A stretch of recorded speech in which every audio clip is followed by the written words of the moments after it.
Hi everyone, AmyR here with Prairie Paper and Ink, and I have a couple of quick and easy Easter cards to share with you guys using the Simon Says Stamp pattern swatches stamp set and the new to me, or well, new on the market, mini Misty. You can use either Misty for this. It doesn't have to be the mini Misty, but of course I just got it and wanted to play with it. A stamp press would work as well. I'm just using it because it just speeds up the process. Again, not necessary. You could stamp these with just acrylic blocks, whatever works. But I wanted to do all the patterns at once, again, to make this quick and easy. So I lined up all of them on the Mini Misty. And then I'm using my little Memento teardrop shaped ink pads. Again, doesn't have to be Memento, but small ones like this are perfect for this because then I can ink up all of them at the same time, all in different colors, and then stamp them onto my cardstock. So I used a bunch of paler or like more pastel colors of the Memento inks and inked up each pattern with a different color, and then closed my Misty and stamped all of those onto some white cardstock. And then a couple of the patterns I had to re-ink because I didn't get perfect inking the first time. That's another reason why I love the Misty for things like this, especially more solid style stamps that tend to be a little more finicky with getting an even coverage.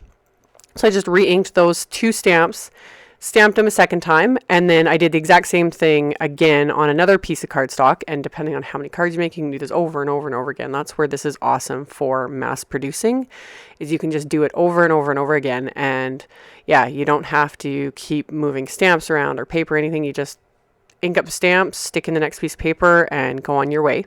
So I did 2 sets of these, and then I grabbed the Springtime Shapes dies from Simon Says and lined them up over the patterns that I wanted to die cut. And then I did it a second time, so I die cut 2 eggs, 2 bunnies, and the carrot and the topper are small enough. I was able to die cut 2 as well from each of the patterns I chose. So I did that twice on both sets, and then I had another piece of white cardstock that I die cut with, this is My Favorite Things Inside and Out Stitched Rectangle Stacks Dynamics.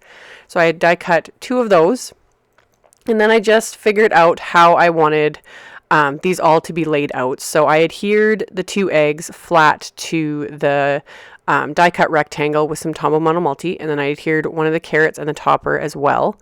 And then I took this is some cupcake doodle twine, and wrap that around this die cut rectangle, and I used my tweezers. This helps a lot when tying, especially twine like this that is like a baker's twine or anything that is a spun twine, you know, where everything's kind of wrapped around each other. It tends to kind of go in the direction it wants to go, and tying it in a proper bow, everything kind of wants to just twist on itself. So I use the reverse tweezers to hold the knot in place while I adjust the bow, and then I pull out the tweezers and tighten the bow, and then I've got a perfect little bow that's not all twisted up.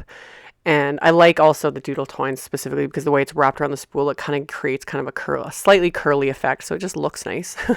So I trimmed off the ends, and then I'm using some little tiny foam squares to adhere the last couple bits here on this little layout of mine. So I adhered the little bunny with the foam tape as well as the carrot. And then for the cards themselves, I just created 4-bar cards, which are slightly smaller. So they're measuring at 4 7/8 by 3.5 inches. And I just used my Teflon bone folder and my Fiskars cutter to score that at the 4 7/8. And did 2 card bases, since I'm just doing 2 cards at once, just because might as well when, you know, doing all this.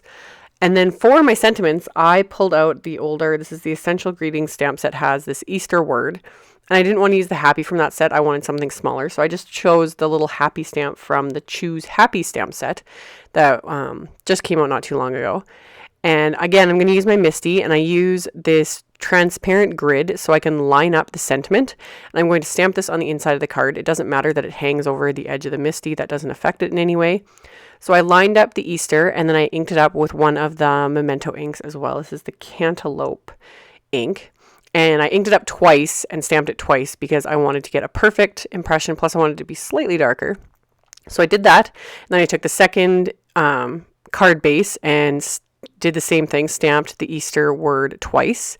And then I lined up the grid transparency a second time so that I could get the happy lined up the way I wanted it, and then just repeated the process. So I inked that one up with, I think this was New Sprout ink, and stamped that, and then inked it up a second time and stamped it again to deepen it and get a perfect sentiment, and then remove that card base, stick in the second card base, and stamp that sentiment again. So I can't say it how much I absolutely love the Misty. It has just made things like this so much easier.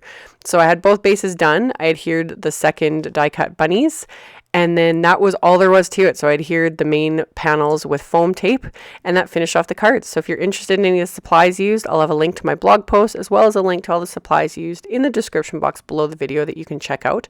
Thank you guys so much for watching, and I will see you all very soon in another video. Bye.